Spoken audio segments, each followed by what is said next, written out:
President Trump is ramping up his push for an end to the conflict between Israel and Hamas. He met with Israeli Prime Minister Benjamin Netanyahu at the White House last night to discuss next steps in ceasefire negotiations. The recent U.S. attack on Iran was also on the agenda.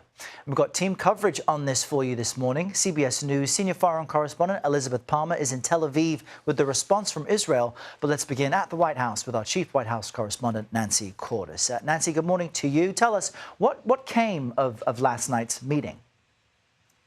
Errol, good morning. Good to see you. Well, this meeting was key because President Trump says that he believes that a ceasefire can finally be reached this week. And talks continue in Doha and Qatar this week as all sides try to make that happen. And so that was at the top of the agenda last night when he was meeting with Prime Minister Netanyahu, who will be sitting down with the House Speaker today, and other officials here in Washington. We know that a framework for a proposal exists, and according to an official who has viewed that proposal and is familiar with it, it's very specific. It would involve a 60-day ceasefire, during which time 10 Israeli hostages still being held by Hamas would be released, as well as some bodies of hostages that were killed.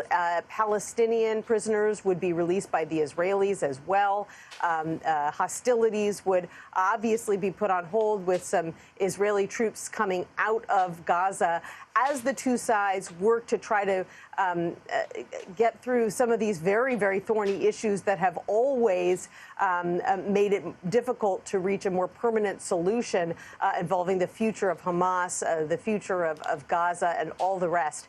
And so that is what the White House very much wants to see happen this week. Steve Witkoff, the president's Middle East envoy, is heading to Qatar to try to make that happen. But President Trump has said many times before that he thinks that all sides are close, and then nothing has come of it. So we'll see if they're able to reach a breakthrough this time around, Errol. Yeah, very good point. Nancy Cordes at the White House for us. Nancy, thank you.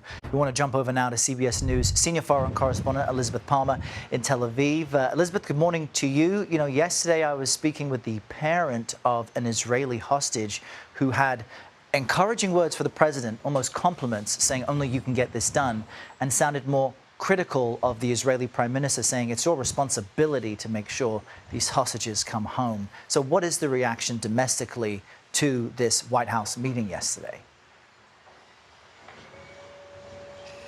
Well, there is hope. As Nancy said, we've been here before, close but not close enough. So people are cautiously hopeful. But there's no question the country wants this war to end, or the overwhelming majority, and to see the hostages come home. That's what it's all about here in Israel.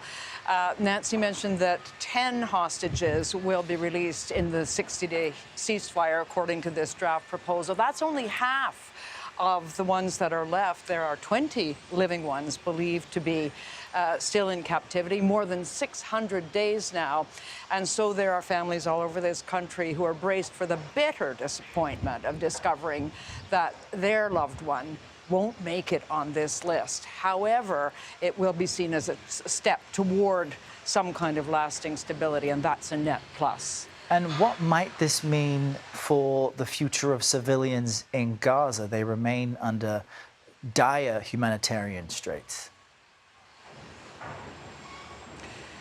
That is the biggest and most insoluble problem.